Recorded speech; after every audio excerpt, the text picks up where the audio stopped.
नमस्कार, बहुत स्वागत है आपका। आप देख रहे हैं द न्यूज, आपके साथ मैं सृष्टि मिश्रा।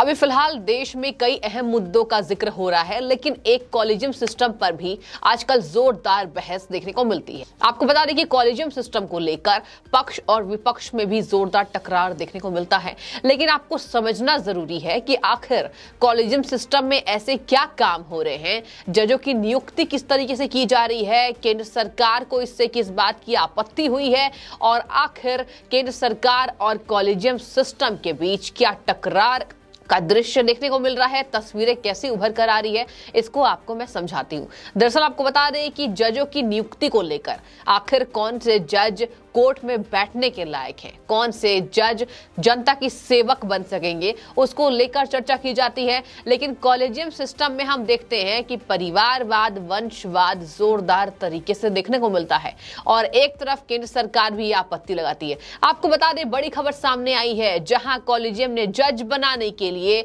तीसरी बार सरकार को वकील नाइक का नाम भेजा है। जी हां, सरकार को लिखित पत्र में आपको बता दें, कॉलेजियम सिस्टम ने, देश के कॉलेजियम सिस्टम ने वकील नायक का नाम भेजा है और ये बात जो ये सिफारिश की गई है दर्शकों, ये तीसरी बार देखने को मिला है और इन्हीं कारणों से कॉलेजियम सिस्टम का जो मुद्दा है वो उभर कर सामने आ रहा है। आपत्ति जताई जा रही है, रोष उत्पन्न हो रहे हैं। कई बार आपको बता दें कि कानून मंत्री किरण रिजिजू भी इस बारे में सवाल उठाते हुए दिखाई देते हैं कि आखिर दक्ष वकीलों को, यानी जो काबिल वकील, उस कुर्सी पर बैठने का हक है। आखिर इस तरीके से सिस्टम में काम नहीं चल पाएगा, आखिर जनता को फिर हम क्या परोसेंगे। फिलहाल आपको बता दें, एडवोकेट नागेंद्र रामचंद्र नाइक को कर्नाटक हाई कोर्ट में नियुक्त करने की सिफारिश जो है वो तीसरी बार दोहराई गई है। मतलब सिफारिश किए जा रहे हैं, यहां पर काबिलियत के हिसाब से बातें नहीं की जा रही है।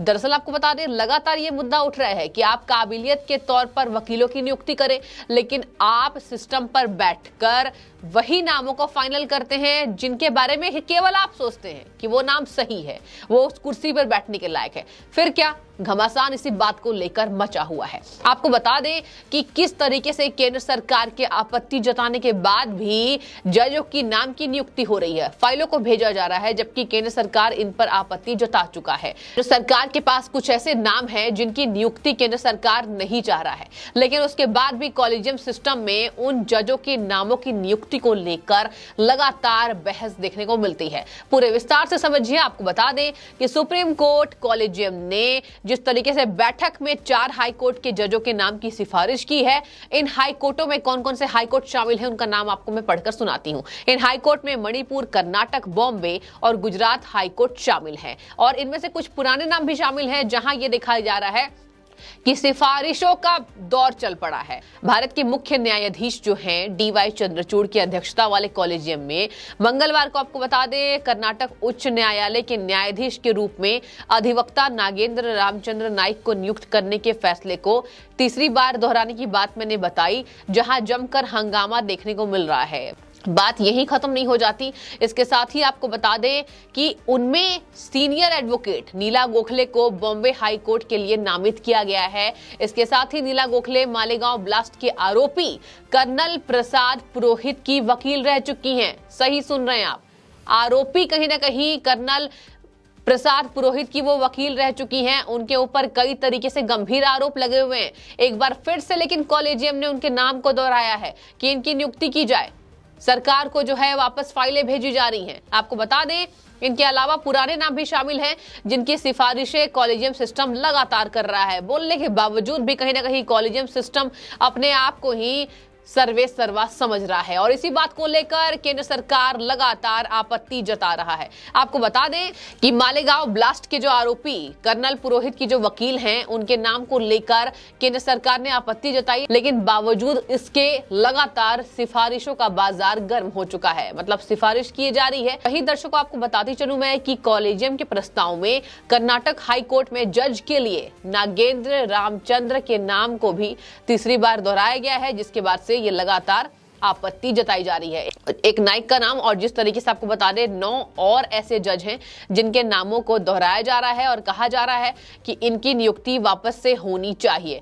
आपको बता दें, लगातार इसके पहले केंद्र सरकार ने 2 बार उन नामों पर आपत्ति जताई है। केवल एक बार की ही बात नहीं है, 2 बार नामों पर आपत्ति जताई हुई है, जहां सरकार ने नागेंद्र के नाम पर फाइल लौटा दी थी। मतलब सरकार ने क्या काम किया था कि नागेंद्र के नामों की नियुक्ति के लिए जब कॉलेजियम सिस्टम सिफारिश कर रहा था तो केंद्र सरकार ने उन फाइलों को लौटा दिया था, और इसके बाद से एक बार फिर से सिफारिश की जा रही है, जहां कॉलेजियम ने बैठक में विभिन्न हाईकोर्ट के जजों के रूप में 7 न्यायिक अधिकारियों को और 2 अधिवक्ताओं को पदोन्नति करने की सिफारिश की है। यानी उनके पद को बड़ा किया जाए, उनके कद को बढ़ाया जाए। और कॉलेजियम सिस्टम को इसी बात पर लेकर कॉलेजियम सिस्टम पर लगातार सवाल पूछे जा रहे हैं। लगातार आपको बता दें, जिस तरीके से खबरें सामने आ रही है कि अगर ऐसी नियुक्ति होती रही, परिवारवाद वंशवाद चलता रहे, तो देश कैसे चलेगा। और यह भी बात सामने आ रही है, आपको बता दें दर्शकों, कि किस तरीके से आखिर सरकार भी परिवारवाद वंशवाद को बढ़ावा नहीं देती है। हम उदाहरण के तौर पर नरेंद्र मोदी को देख सकते हैं, उदाहरण के तौर पर योगी आदित्यनाथ को देख सकते हैं, जहां नरेंद्र मोदी ने भी अपने पारिवारिक लाभ के लिए कुछ नहीं किया। उन्होंने अपनी भतीजी तक को कहीं ना कहीं उस कुर्सी पर नहीं बिठाया जहां वो शायद बिठा सकते थे अगर वो परिवारवाद को सपोर्ट करते। और इधर आपको बता दें, योगी आदित्यनाथ के बारे में भी कहा जाता है लगातार कि किस तरीके से जो योगी है सरकार में आने के बाद भी परिवारवाद को खत्म करना चाहते हैं, संगठन को मजबूती देना चाहते हैं। जब अलग अलग सरकार ये काम कर सकती है, केंद्र सरकार ये काम कर सकती है, तो आखिर भारत का कॉलेजियम सिस्टम ये काम क्यों नहीं कर सकता।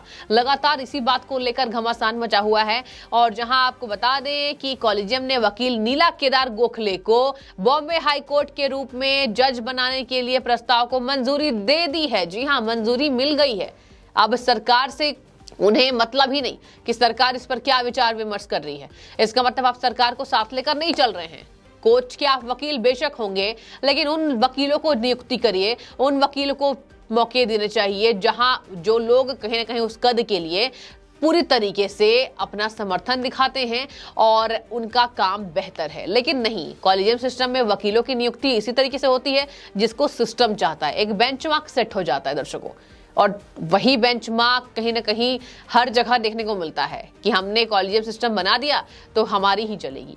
खैर, इन्हीं सब बातों को लेकर लगातार ये घमासान मचा हुआ है, जहां आपको ये भी बता दूं कि कॉलेजियम ने 2 न्यायिक अधिकारियों को पी वेंकट ज्योतिर्मय और वी गोपाल कृष्ण राव के नाम को आंध्र प्रदेश हाईकोर्ट में जज के रूप में पदोन्नत करने के प्रस्ताव की भी सिफारिश की है। लगातार सिफारिशों का दौर देखने को मिल रहा है, जहां यही कहा जा रहा है कि केंद्र सरकार की आपत्ति के बाद भी कॉलेजियम सिस्टम नहीं मान रहा है और लगातार वकीलों की नाम की सिफारिश की जा रही है। 1 बार 2 बार नहीं, 3-3 बार सिफारिश की जा रही है। तो गौरतलब है कि नाइक का नाम जो है पहली बार सुप्रीम कोर्ट कॉलेजियम अक्टूबर 2019 को उसके लिए सिफारिश की थी। इसके बाद मार्च में भी देखा गया था, उनके नामों को, फैसलों को सुप्रीम कोर्ट ने दोहराया था। एक बार फिर से 2023 में इनके नामों को दोहराया गया है, और इसी बात को लेकर केंद्र सरकार लगातार हमलावर है कॉलेजियम सिस्टम पर। फिलहाल आपकी जो भी राय है, वकीलों की नियुक्ति किस तरीके से होना चाहिए, आप एक कमेंट करें। एक आप बेशक कहीं ना कहीं बहुत ठीक तरीके से कॉलेजियम सिस्टम को जान रहे होंगे, तो आप कमेंट करके बताइए कि आखिर वकीलों की नियुक्ति किस तरीके से होनी चाहिए। परिवारवाद को बढ़ावा देना चाहिए या फिर काबिल वकीलों को उस कुर्सी पर बिठाया जाना चाहिए। फिलहाल बहुत शुक्रिया आपका द न्यूज़ से जुड़ने के लिए। जो भी राय है कमेंट सेक्शन में करके बताइए।